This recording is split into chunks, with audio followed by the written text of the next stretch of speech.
Future Commerce is brought to you by GroupBuy. You can transform your customers' e-commerce experience with GroupBuy's new product discovery platform, which is powered by Google Cloud Retail AI. Stay tuned for more on how GroupBuy and Google are revolutionizing e-commerce search and recommendations later on in the show. This episode of Future Commerce is brought to you by Wix. That's right, Wix. The industry-leading content management platform is now also an industry-leading e-commerce platform with advanced online storefront features and over 700,000 active stores already selling worldwide. Find out if Wix is right for you by going to wix.com/e-commerce today. That's Wix, wix.com/e-commerce, or listen to the middle of the show to find out more about how they can transform your business. Hey, has anyone told you today that you look gorgeous? Well, if not, now they have. Future Commerce is brought to you by Gorgeous, which is the #1 e-commerce help desk for Shopify, Magento, and BigCommerce brands. With Gorgeous, you can automate up to 20% of your commonly asked questions and put it seamlessly into your existing tech stack. Go to gorgias.com/futurecommerce for 2 months free. That's GORGIAS.com/futurecommerce for 2 months free. Hello, and welcome to Future Commerce, the podcast about next generation commerce. I'm Brian. I'm Phillip, and we have, from an undisclosed location, joining us for the first time, a longtime friend, but first-time caller, Mr. Gary Benerofe. How are you doing, man? I'm doing great. I'm happy to be here. I hear, I don't know if this is true or if we can even say it on the show, so tell me if we got to edit it, but you're fun employed at the moment. I'm pretty fun employed. That is 100% true. What were you doing before fun employment? So I was running e-commerce agency. I was CEO of Media Spa for several years before we ended up essentially being acquired by Overdose. And after a while in the Overdose family, I'm looking at the next chapter. Nice. Congratulations. Yeah, it's a big deal. It's been an amazing ride filled with a million mistakes and a few good decisions. Who do you think had a bigger exit, you or Mark Lavelle? I think Mark Lavelle just edged me out. Just a couple by just by a couple pennies. Yeah. By a couple basis points. Yeah. We know each other because we're at some point we've co-opetition. We were co-opetition in the space and in the Adobe ecosystem. It's actually how Brian and I started the show. Yes. We worked at competitors. Right. Interesting. It made for such better conversations back then. Yeah. I feel like they've improved. I used to, you were kind of one of my first reasons to actually pay attention to Twitter as I was getting up to speed in the Magento community and sort of figuring out what was going on. So I'm so sorry. That was back in the day. Old school. We're reaching way back here. But Magento is chuggy. We all know this now. We don't. No, I'm just kidding. I had said some chuggy. Oh, yeah. Brian, you have a really good I gotta find that definition of chuggy. Chuggy is basically something that used to be cool that you've held on to for way too long, and it's no longer cool, but you still think it is. That's chuggy. Yeah, it's like an evolution of the word basic a little bit. It's like effectively you think something that's really like commonplace is actually amazing, and you think you're a genius because of that. If you were a white girl and you still like pumpkin spice lattes, that's chuggy. We're on to matcha now. That's what we're doing now. Amazing. Yeah. Matcha's pretty chuggy too. Yeah. Well, what's after matcha? Oat milk, I think, was hot for a second. Super chuggy. I don't know. We just drink functional water now. We drink water that is infused with collagen. That's our new thing. That's closer to the truth. There you go. You're on it. We all built a career. I should go back to the reason why chuggy even came up. We all built a career on Magento, nay Adobe.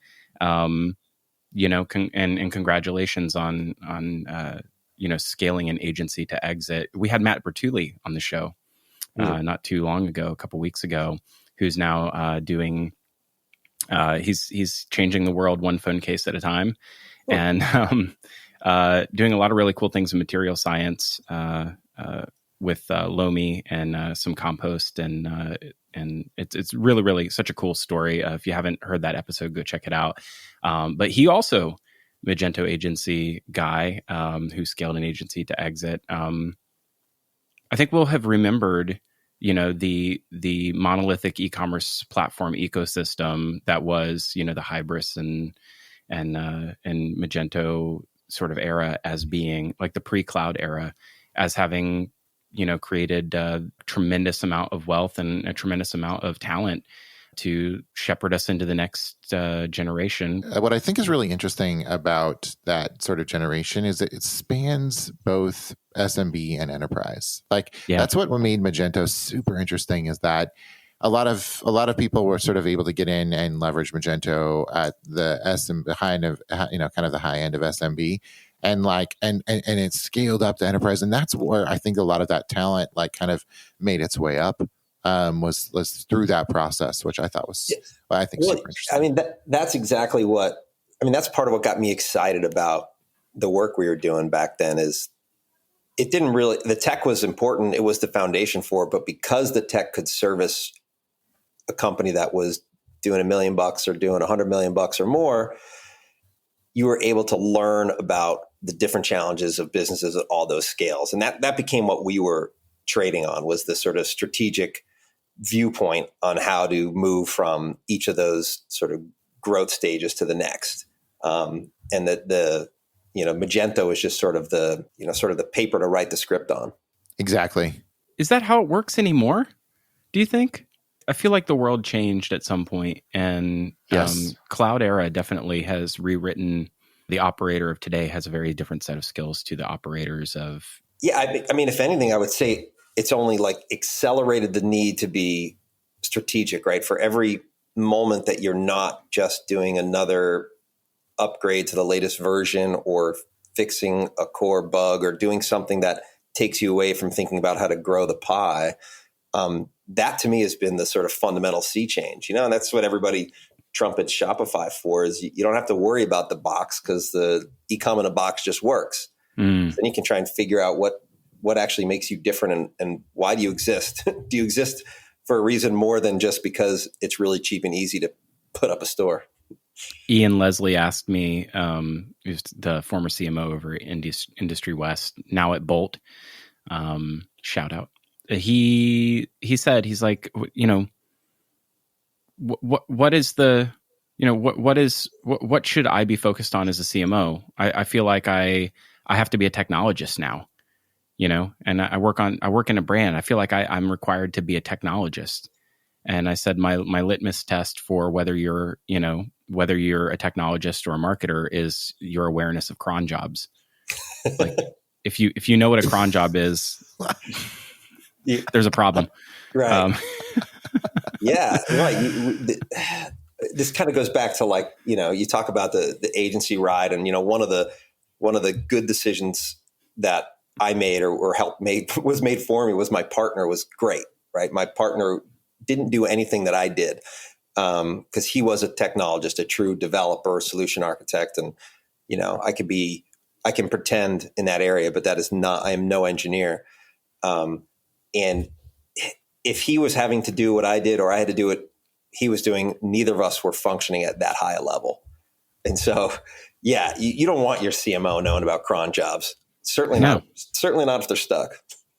No, that's the problem, right? It's I think that you had to build and own technology a decade ago to play in e-commerce, and the thing you were rewarded with afterward was, sort of de facto audience. Like anyone who wanted to shop online was a potential customer. It's not the case anymore, right? And the world changed at some point. I have this vision of Ian Leslie as Kevin McAllister in Home Alone, and he's slapping his face. he's like, no, he like walks into the store and like he comes to talk to his technology team, and it's like Kevin walking into the store when he wants to get a toothbrush, and he's like, got questions about it, and then he gets scared and he runs away, and he's like, I'm a criminal. And then no, is this platform certified by the Internet Retailer 500? Exactly. Someone needs to make this like on TikTok, because we need this. He like walks out and he's like, and it's like Kevin is like, I'm a criminal, and Ian's like, I'm a technologist. Yeah, I'm a CTO. I thought I was a CMO. Gary, there's like you've now lived through a couple eras there.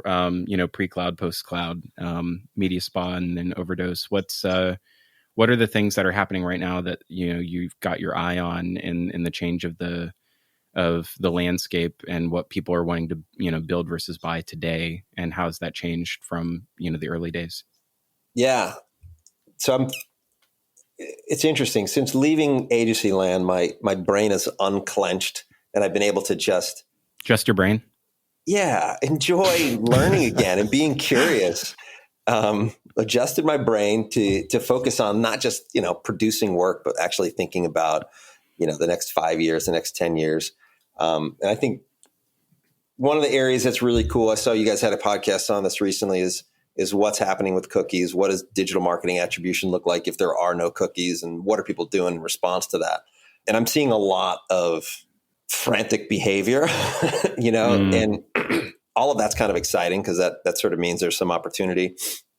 And I think everybody who's closest to first party data or matching identities, and a lot of the folks in the CDP space are kind of have a light shine on them right now, because they're part of that solution.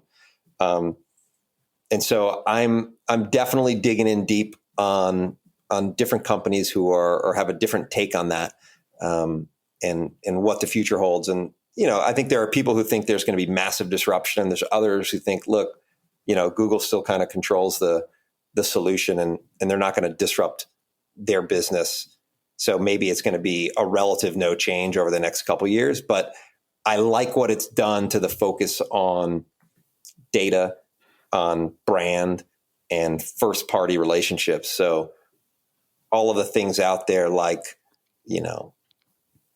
live commerce, right? And I know, Phillip, you and I had a conversation about, whether or not, is this a real trend? Are we going to do what's happening in China and see like the ridiculous growth that they've had?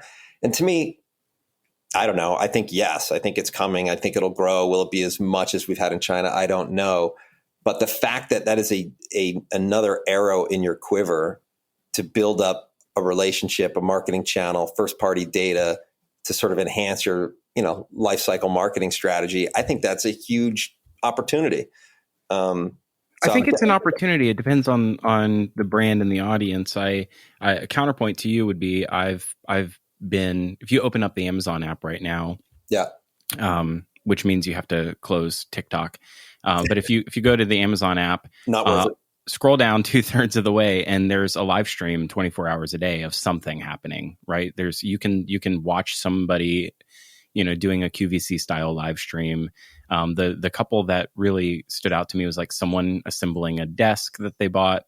And then another one was somebody sort of setting up one of these outdoor coolers that have like a solar panel on top for some reason, who knows? I don't know. And in both instances, you think about the literal billions of people that shop on Amazon.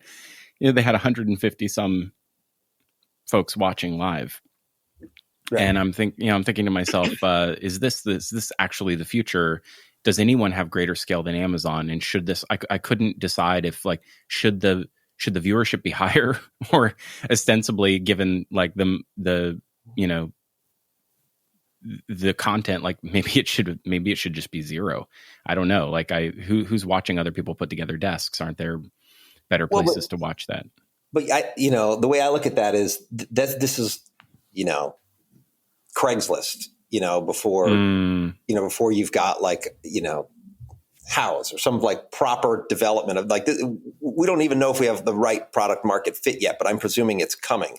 And I don't know, even though it's easiest for the Amazons and the Facebooks and the Instagrams to sort of control the live commerce platforms, I'm kind of more interested in what's happening on the direct to consumer side and what gets pushed out from your email channel or on your website to kind of make appointment TV, if you will, or appointment web video for new product releases and company announcements and, things that sort of engender loyalty and build a relationship.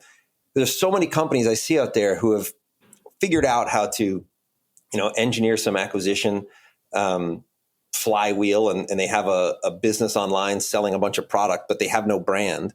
And therefore their future is a little bit unclear to me as they try and go across category or expand.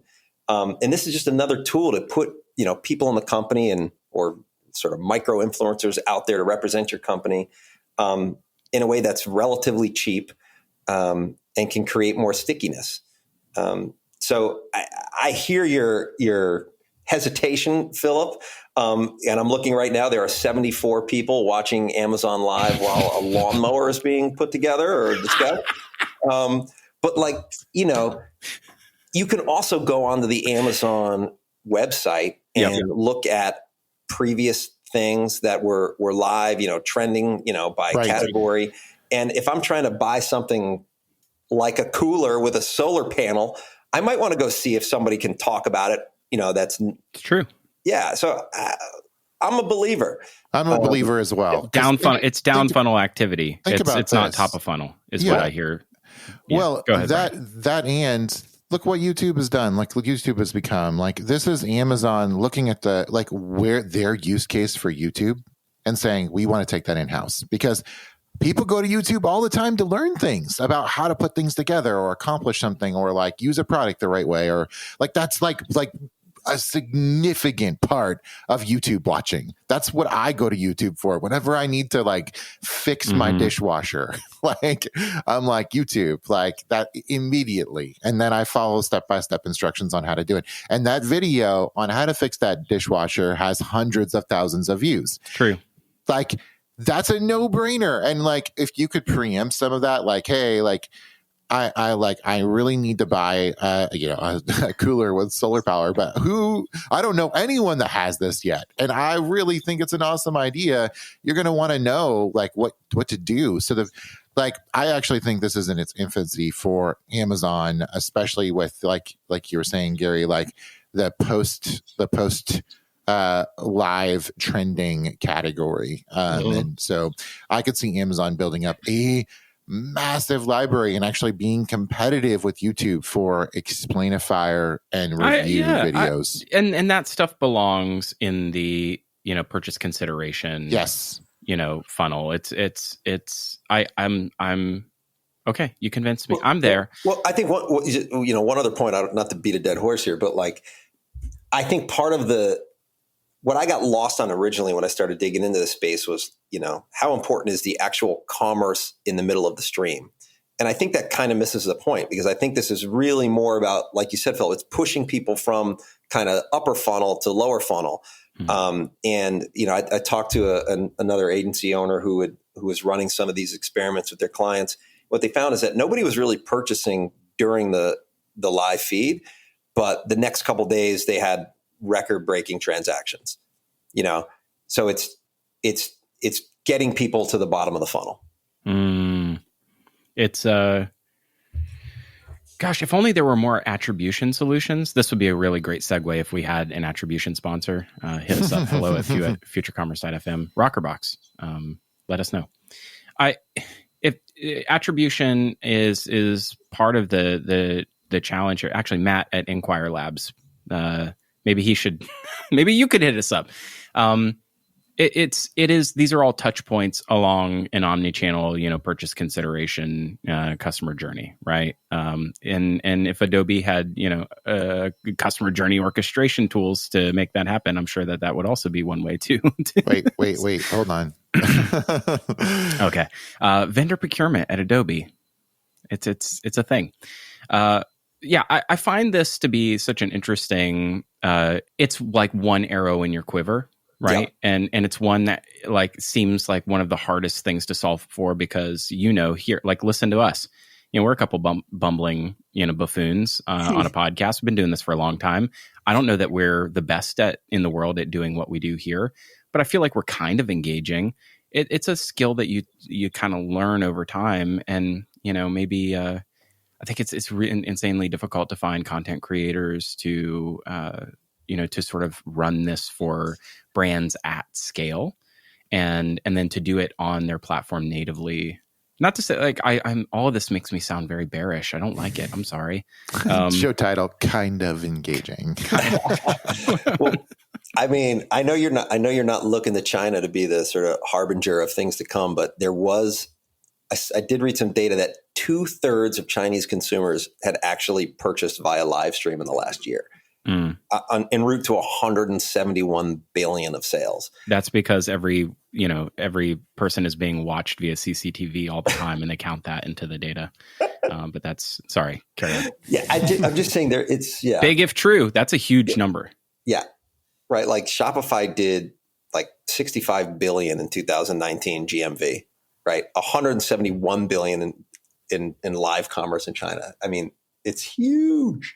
I have to wonder, if you're engaged in China, and you're doing business there, and you have all this growth. Let's say that you're, was it Leah Wu we had on, Brian? Yeah, who, correct. From Shops. Yeah, I'm not a China expert by any means, and that market to me, especially from a commerce perspective, is very different to this one. So I'm just not an expert there. But I understand is that if you're doing business there, repatriating those funds, those profits outside of the country is nigh impossible. If you're, especially if you're business based outside of China. So if you're growing that business capability in that market, you're sort of locked into that market. And this is one of the things, like, culturally, it might be something that is viable for the West to take hold of, and we certainly would parrot like the same kinds of engagements. But the platforms that are making it successful and giving the tools to the creators now can't just necessarily be ported or turned on here in the West. And so we're like reinventing things many, many years after they've already been created. And I wonder if that's sort of like why we're so late to the game, or why we haven't seen a larger proliferation of this kind of technology that enables creators and brands to do it at scale. Yeah, I think that's totally fair. I think it is going to morph. And, I read another piece that was talking about how the people who have been really effective at live commerce have not been influencers as much as like nano influencers. Like, you actually don't want a recognizable person, because then there's a little bit of disingenuousness about whether or not that product, it feels a little bit more like, I don't know, QVC or just a commercial, as opposed to something more grassroots. And say it, Brian. Genuine influencer. Genuine influencers. I knew he was going to say it. Nice. Yeah. All right, I've learned a new term. I think that this goes. The genuine influencers are kind of a step beyond this. Even they're like people that are like, they're not necessarily selling specific products. They're just like cool people that brands sponsor. Maybe purchase considerations happen all the time from nano influencers. I mean, we've given it a name. Nano influencers, yes. We were in a team's, Friday meetings, what we always are in, and someone dropped a couple book recommendations in the chat, and within 10 seconds, I had already added them to my Audible, and they're teed up and they're ready to go. Like, I don't need a lot of pushing to, go get the audiobook of Neil Stephenson's Snow Crash. Like, it takes zero convincing from me. And that's a nano influencer inspired transaction, which has zero attribution data, by the way, Audible.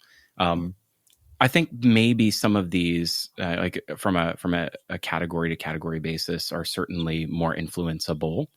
I like reading. I like fiction. It doesn't take a whole lot of convincing to make me buy it. Solar panel, cooler is probably a little bit of a heavier lift, requires, more information and a longer purchase consideration time.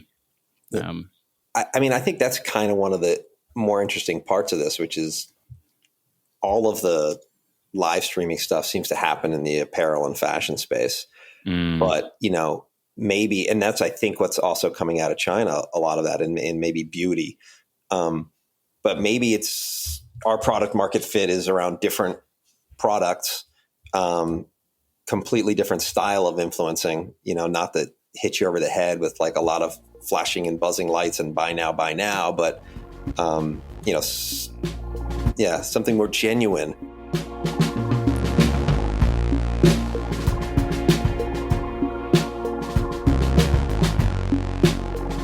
Future Commerce is brought to you by GroupBuy. Did you know that GroupBuy is a product discovery platform that is powered by Google Cloud Retail AI?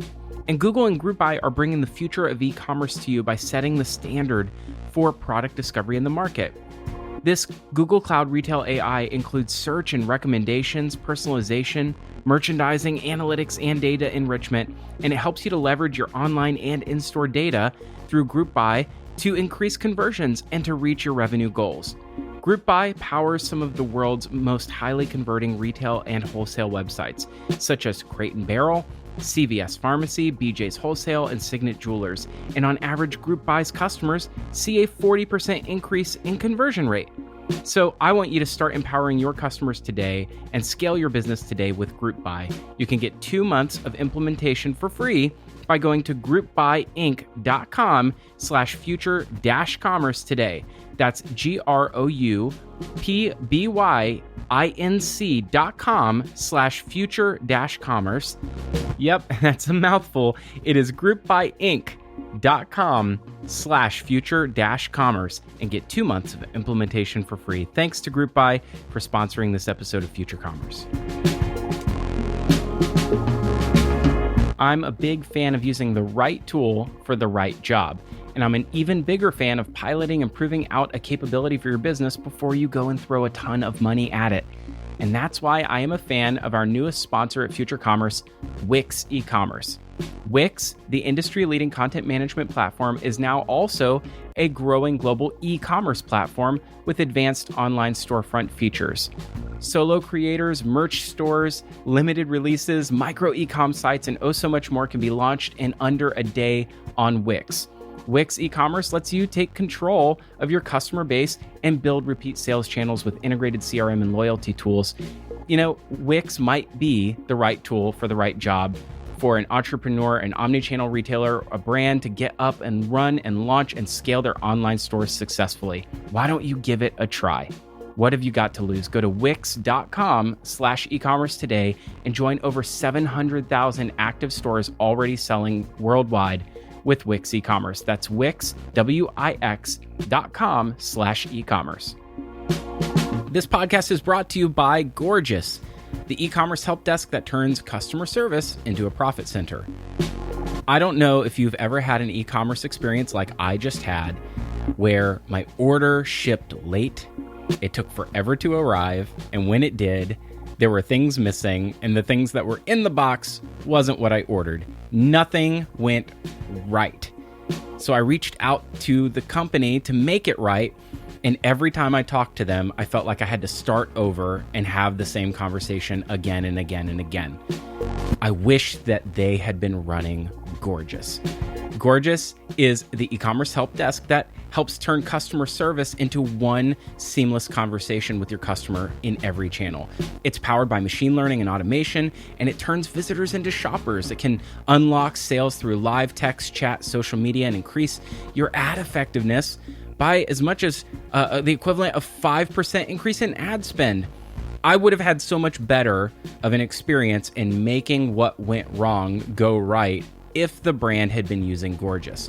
They combine all those communication channels like SMS and Instagram DMs, live chat, phone, and everything else all into one organized place, and then they integrate into your e-commerce store. If you're on Magento, BigCommerce, or Shopify, you're going to be able to quickly see customer data and order history and take action right from within your help desk. 7,000 customers, including Steve Madden, Princess Polly, Machine Layer, they all use Gorgeous, and I want to give you 2 months free.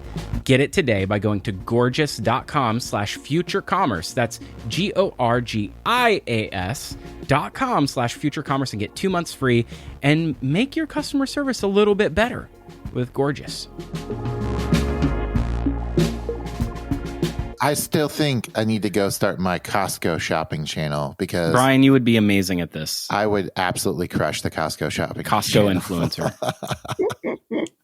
There's a one of the things, this is a complete aside. And by the way, I recognize sort of the problematic, three white guys talking about how China does e-commerce. So I feel like we should shift gears at some point.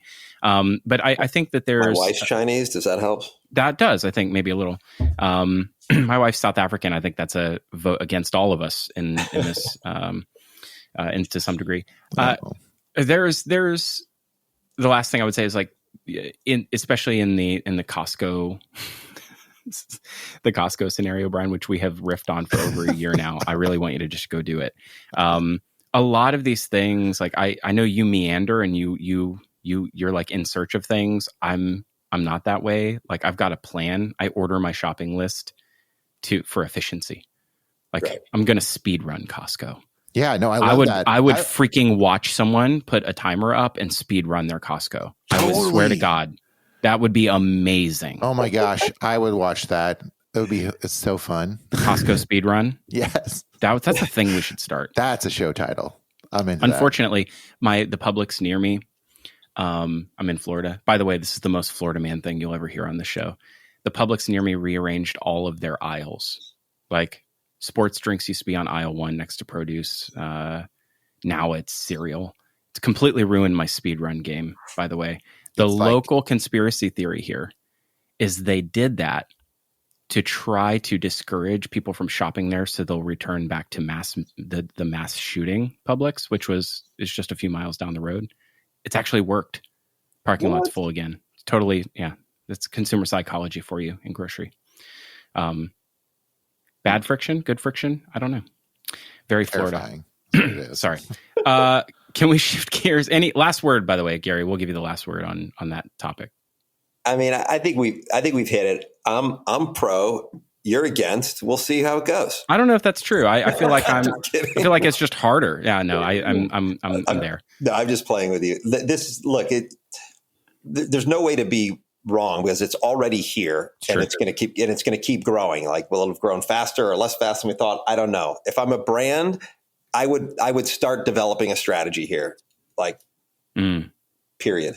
2019 and 2020. Well, let's say 2020 was the year where we saw a lot of live stream, a lot of venture money, and a lot of capital flowing into live stream shopping platforms. Certainly, a lot of attention around it, and definitely in the startup press. The other e-commerce. Capital allocation vehicle seems to be headless e-commerce platforms. Just yesterday, Nacelle raising, what was it, 40 million?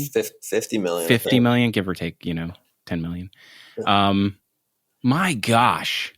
What's your, did you guys implement much headless over in your time in the agency side? It was just ramping up as I was headed out.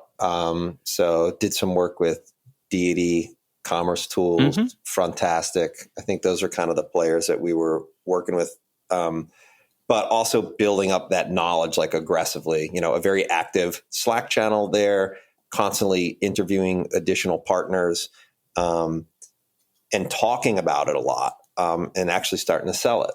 I think from my perspective, it's really exciting that the platform game is getting a shakeup.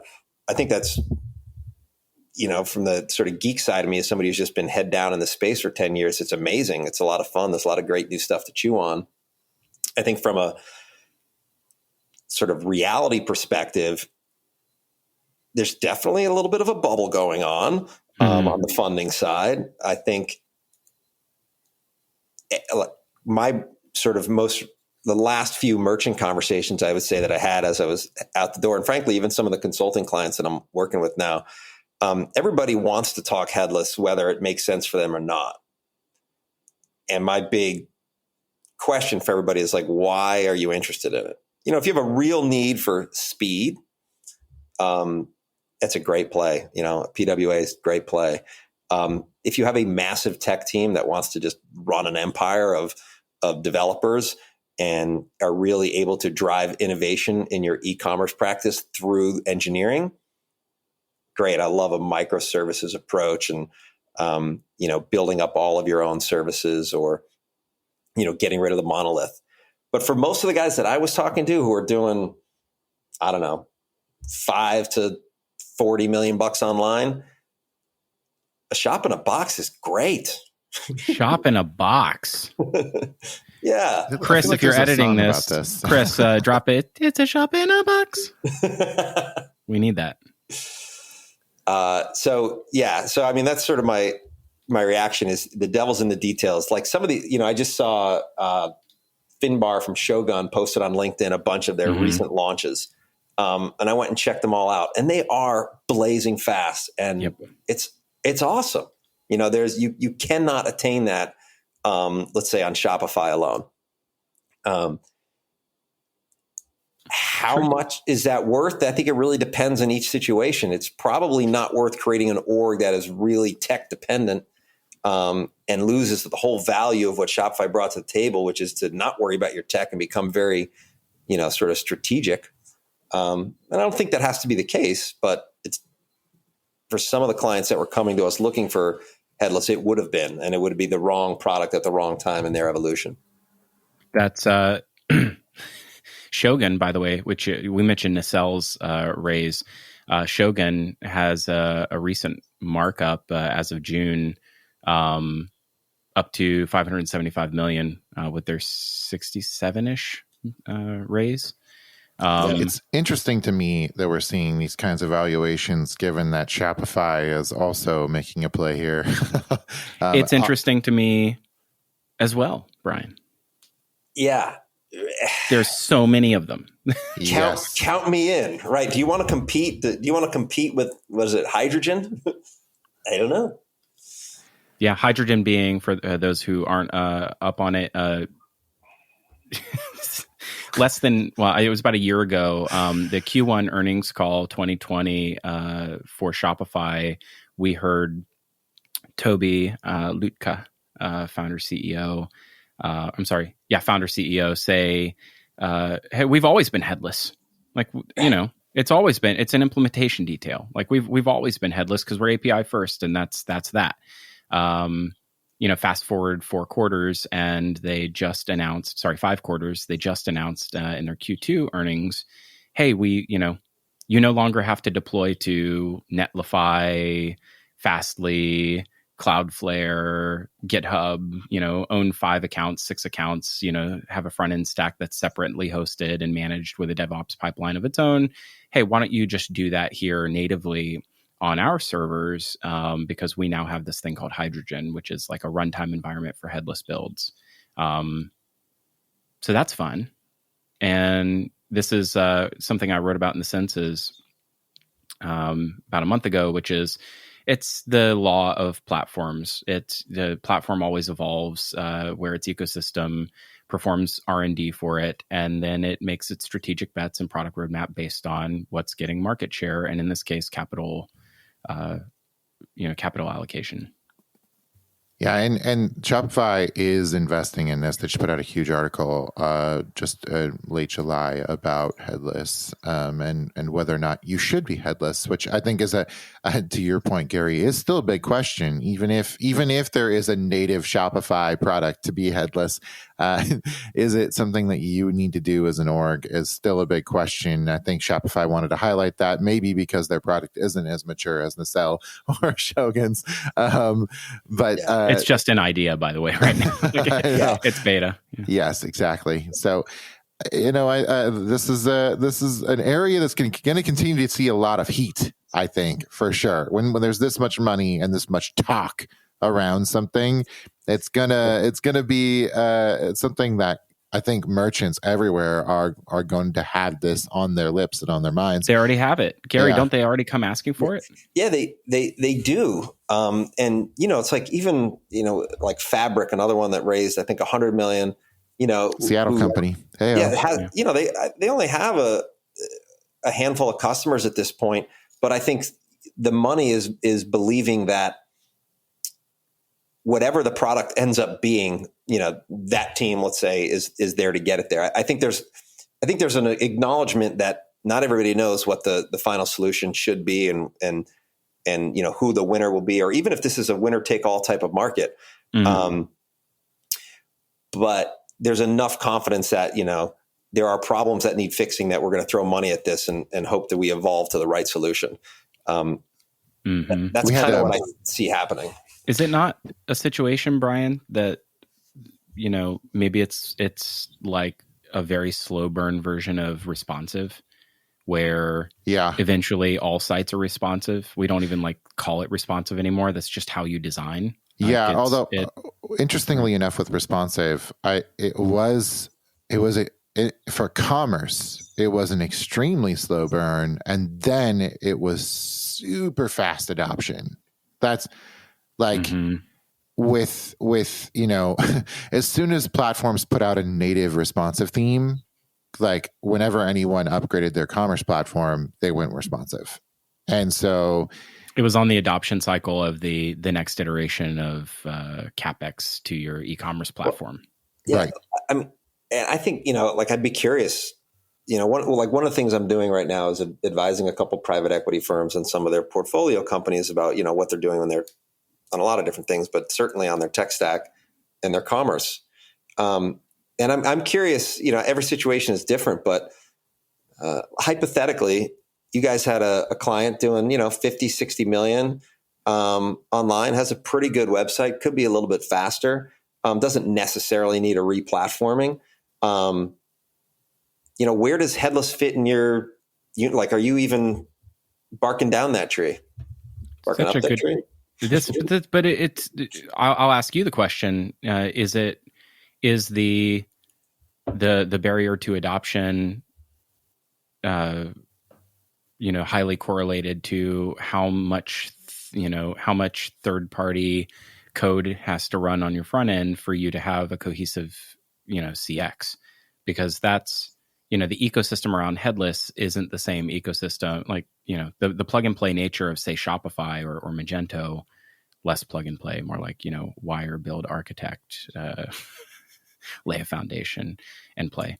But you have these ecosystems of third-party SaaS, platforms that have part of your CX. It's the Shopify, it's the Klaviyo, Akendo, Nosto, Yotpo, anything else that ends with an O. Ification of e-commerce, that's also part of the consideration in whether you go headless, because it's now you're on the hook to build and support those parts of the CX that they would be exposing to your customer. Is that not true? I think that is true, and it's a lot of homework for these headless guys to do to make sure that they play nice with those guys. It also probably, begs the question: do you need 12 different SaaS techs to run your business? And how differentiated are each of those as they all sort of grow and try and scale to bigger and bigger heights, and the sort of Venn diagram of their features overlap with, the ESPs overlap with the CDPs and the CRMs, and the chatbot guys are now SMS guys, and whatever it is, I imagine as this evolves, you can probably find a way to streamline that works for the headless play. Kalen Jordan calls it the Jordan law of email or something like that. I forget what he called it. It's Jordan's law. It's all platforms converge on a marketing stack. It's Privy is now Attentive, which is now email plus SMS. Yotpo acquires SMS Bump, which is now SMS. Klaviyo has SMS. They're all the same stack, right? With a different logo. Eventually, not right now, but eventually. Yeah, and that's a whole nother trend that I think has some interesting things. Some of which I want to talk about and can't. Thanks for mentioning it. But yeah, when you take over, as an agency, right? When you take over a new account and you roll into their Shopify admin and you see what's living in there, it's like a graveyard, of apps. There's maybe, it's not uncommon to run into 30, 40 apps, 5 or 6 are being used. And of those 5 or 6, they're using each of them to 10 or 15% of their capacity, that probably isn't right. That's definitely not right. And then I think that, a lot of folks complain about the SaaS tax, and it's as if, I don't know, as if, it isn't something that we've all kind of had to opt into to some degree. It's also like this fractionalization or I don't know, the platformification of job roles and responsibilities. It's like, I'm not an email marketer. I'm a Klaviyo expert. Right. I'm not an e-commerce expert. Like, I'm a Shopify king. I don't know. Whatever. Shopify guy. Right. What would you say? Last word, Gary. We'll give you the last word on this whole thing. All right. My last word is that I think that point is a good one. I think while you're going to need your Klaviyo experts and your Shopify experts, what's kind of more important is that you're a commerce expert and that you can take those tools and drive real growth. And I think that's maybe something that gets lost in all of this sort of SaaSification of experience. Is that, I mean, I'm probably going to anger some people when I say this, but I don't know that the loyalty, I've been working for years with Yotpo and Loyalty Lion, and I couldn't tell you like what the difference between those loyalty programs is. I don't know. Can there's a pull quote. So I'm sure my friends over there aren't going to be happy with that, but that to me sort of explains where you might want to focus to be different and excel. Like you can sometimes, like over the years of looking at all these different e-commerce merchants, the guys that impress the hell out of me and have these really great businesses are usually the ones who have kind of figured out how to grow, a particular channel or use a particular tool, like really, really deep. And it might not be, they might be using, let's say, Magento loyalty, right? Or they might be using some refer a friend you never heard of, but they're using the crap out of it. And I think that's sort of more interesting to me than, the depth of your Klaviyo expertise. Our next experimental podcast venture will just be ASMR of us whispering the names of SaaS platforms. Loyalty Lion. By the way, Kayla Saller, if you're listening, send Gary a battle card on Loyalty Lion versus Yotpo rewards. Great. Thanks. Thanks for highlighting that. You're welcome. Yeah. What are you listening to these days? You're a music guy. What do you got spinning? What do I got spinning? Well, this weekend with 4 little kids, I had Olivia Rodrigo performance of Driver's License. We had 4 singing and dancing children singing different lines. It was pretty amazing.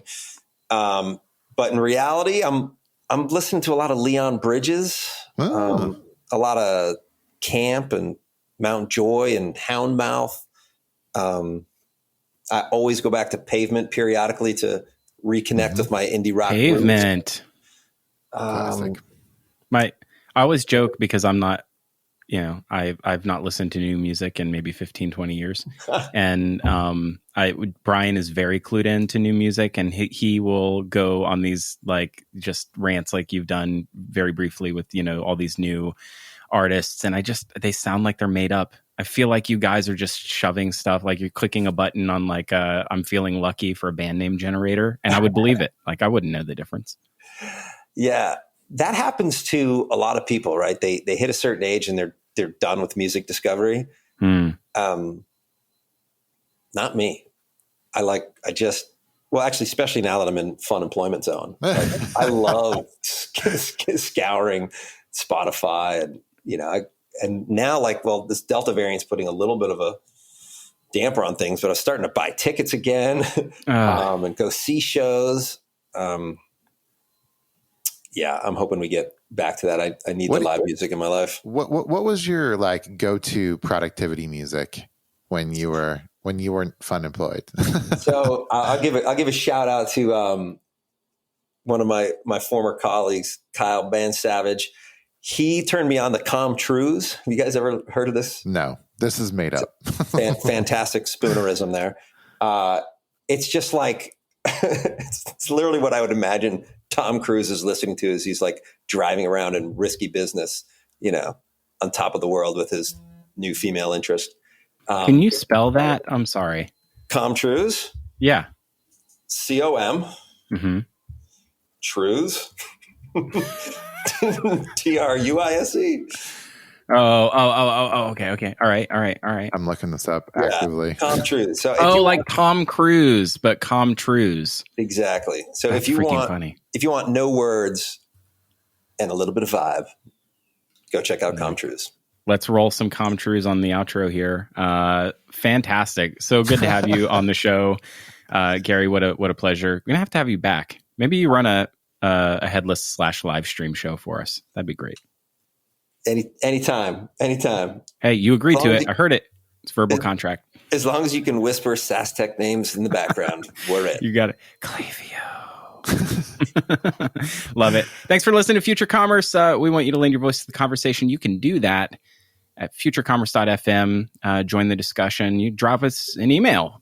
hello@futurecommerce.fm. There's 260 plus more episodes where this came from, all of varying degrees of quality. You can find those wherever podcasts are found by searching for Future Commerce, or subscribe to our newsletter, The Senses, which comes out every Friday, or check out our long form thoughts on insiders. All of that is found and more in futurecommerce.fm. And 9x9 coming back strong.